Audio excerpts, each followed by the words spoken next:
Deborah Geraldine Bledsoe Ford on behalf of David Tyrone Epps. Oh. Can't see her. She doesn't have her camera on. That's why you can't see her. Oh, yes. Good morning, Your Honor. Deborah Geraldine Bledsoe Ford on behalf of David Tyrone Epps. All right. Sir, can you state your name, please? David Tyrone Epps. All right. What are we doing on this? Your Honor, I have seen my client twice. He does have discovery. We're requesting a preliminary examination. If you want to do that today, I know he had an additional case resulting from bond violations in this case that is coming. He was arraigned on it yesterday. The witness intimidation on a 10+ year felony due to jail calls he has made to third parties and the victim in this matter. It's my understanding that that should be set for PCC probably, I believe it's next week. So I'm wondering if we want to wait for that case to catch up. I think that makes sense. So he's going to be arraigned on that when? It was arraigned yesterday. He was arraigned yesterday. Did it get set?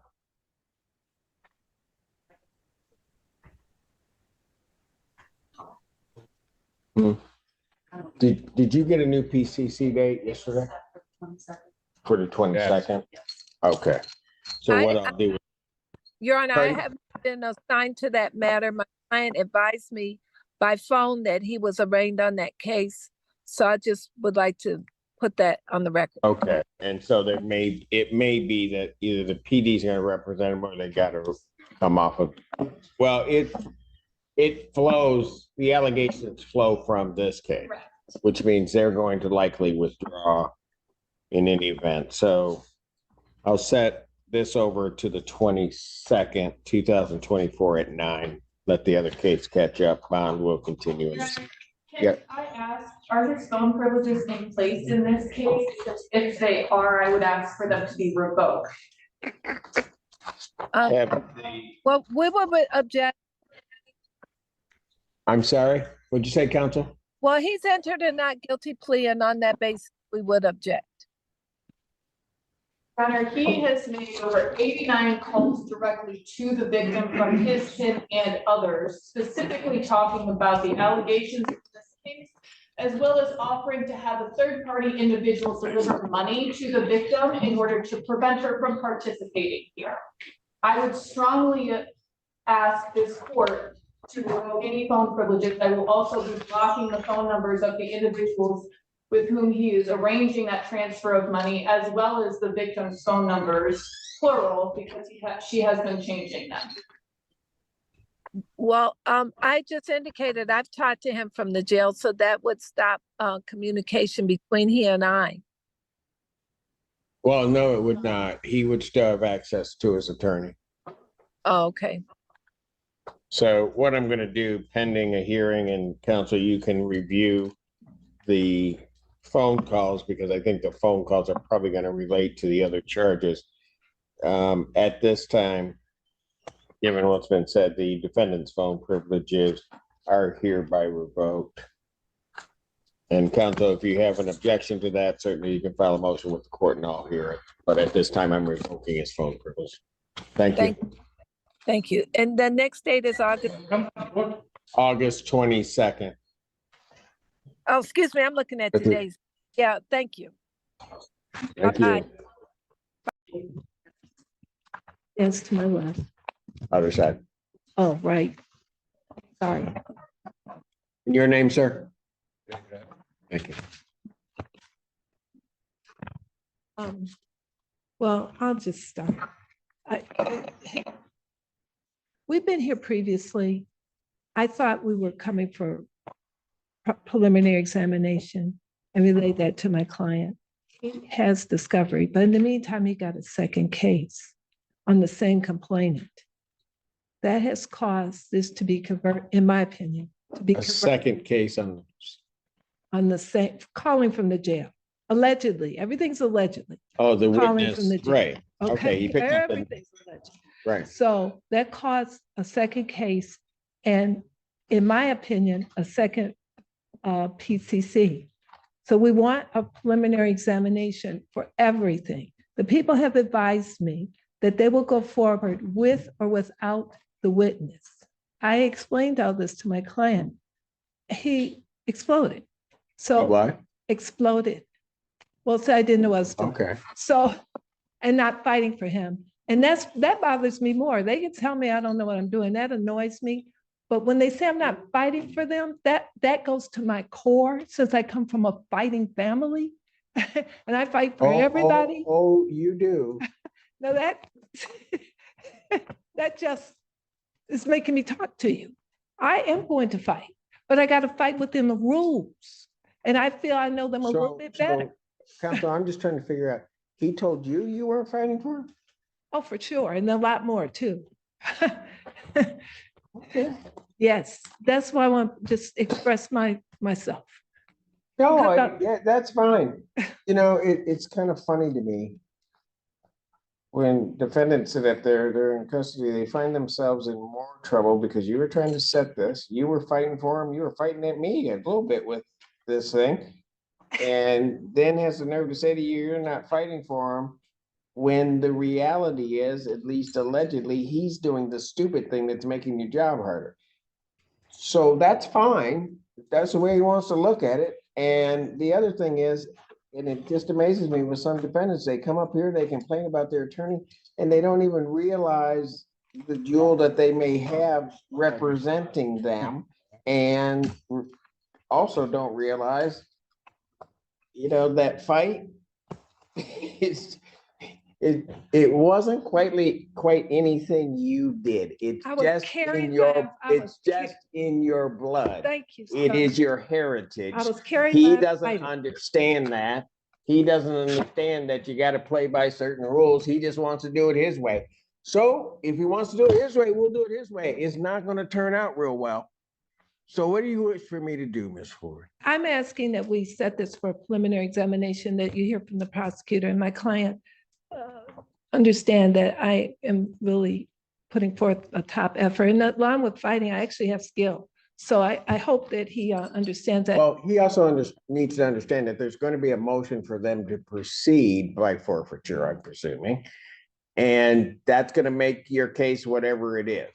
And I know your counsel will be ready to go forward. I know the prosecutor will be ready to go forth, but you understand that, Mr. Abs? I understand everything. Okay, then let's let. In case she does Right. not have discovery. Correct. Second So one. Just so the court's. He has discovery on the first one. on the first case, but not on the Yes, second case. Correct. How many, there were phone calls, so how many phone calls are we talking about? Because he's gonna have to see all of that, go through it Correct. all, so I want to make sure he has time, so we're not hearing a complaint about that.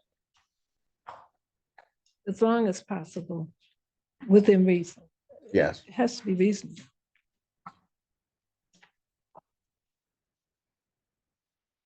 You never explained that when I asked you what they going on with our victim. Oh, excuse me. Let me put this on the record. I did explain that I guess it's hard to understand the various exceptions to hearsay and how in certain instances they can go forward without the victim. I was trying to explain, and then the people gave me a case I haven't read, but I was trying to give him the site People versus Only 327 Mishap 319. Will the court please explain to my clients certain instances where they can go forward without the victim? Excited under its mental state, it's. There are exceptions to the hearsay rule. The victim. Given that this is a domestic violence case, there's a statute which would apply, which would allow them to proceed with police testimony. Also, and I don't know if this is the people's intent, they would file a motion to proceed by forfeiture, meaning that because of, the simple way of putting this, because of your wrongdoing, the alleged victim is not present. So the people would, in that instance, not be punished by what is your behavior, or at least allegedly your behavior, Mr. Abs. And so would be allowed to proceed. That's kind of a nutshell version. I mean, there are a little bit more technicalities to it, but I think that One of that's, the technicalities would be MCL 768.27C. And as I indicated, that case, people versus only 327, Mishap 319, and the Yeah. various exceptions to the hearsay rule. That might be excited utterance, present sense impression, mental state of mind. yeah.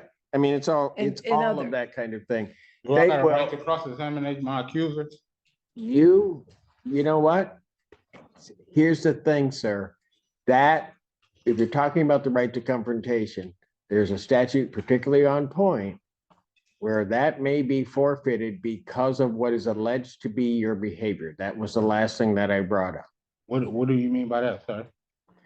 I am not here to give a law school class, although I could. I'm not, I know, but I'm just saying there, that is very technical. That's why you have an attorney. But I couldn't explain it anymore, and that's why I brought it up. You just broke down law school for her. How am I different?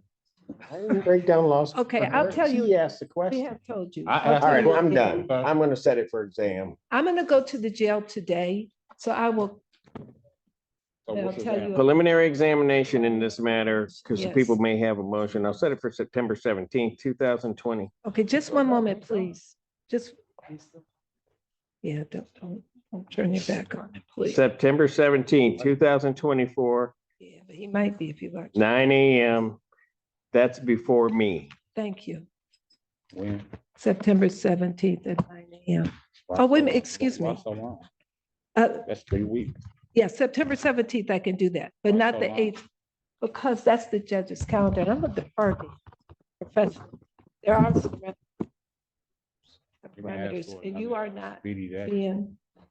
Oh, that's the new And- thing in the jail I'm learning, that I'm being. And I would anticipate the Um, people's motion, so we'll try to Speedy hear trial that. is the new before the- buzzword in this world, and everything is a violation of that.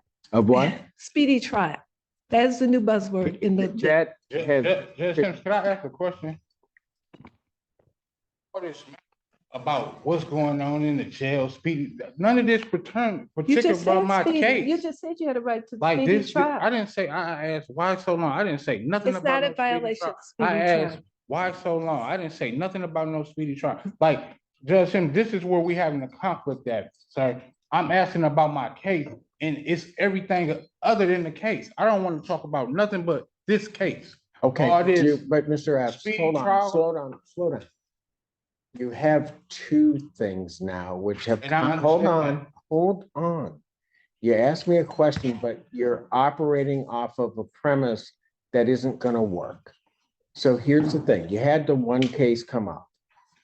We then had the hearing, there were allegations made, and this is where the complication comes in. There are allegations that are then made that there is phone contact and other communication. I don't know for sure. The allegations have been made. There's evidence of the phone calls. So that's where we are. What the problem then that happens is that leads to additional charges, which then not only is there now this additional felony, that clearly will have an impact upon what the first case that you came. That's what counsel's trying to get through. She's got to get that information. That then leads to other things. Okay, I understand that. She's not explaining that, sir. That was simple things to understand. I accept.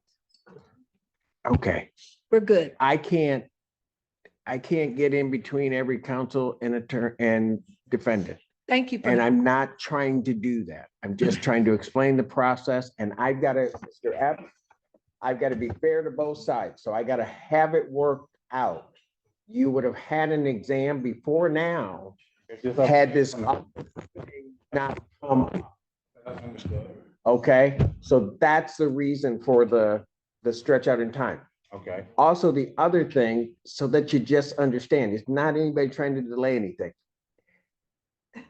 Because of the allegations that come with that, and sort of this complicated thing, I won't say it's complicated, but it's a thing where they're going to proceed presumably, and I don't know, they know this for sure, without the witness, your counsel has to try to do some things. I've got to give her time to do that for your protection. Okay. So it's not trying to stretch anything out. I'm just trying to make sure everybody has an opportunity to do what it is they need to do. It's really as simple as that. Thank you. Can I say one more thing, sir? Yeah, my last court hearing that I will be able to get a hold to her when y'all took my phone. When, excuse me? At my last court hearing, y'all took my phone. Y'all told me I'd be able to get a hold to her. I'm not able to get a hold to her. You should be able to call your attorney. We've talked, I'm not able to get a hold to you. I don't, but we talked. that, Somebody else. Oh, he's saying he had to go in the three-way, but we talked. I'm not able to call her, sir. you should be able to contact your attorney. I'm not able to, sir. I'm. Well, I can, then somebody at the jail, make sure that that can happen. Ms. Ford, check into that if you, All right. I'm we are done today. here, folks. Bond continue. Thank you.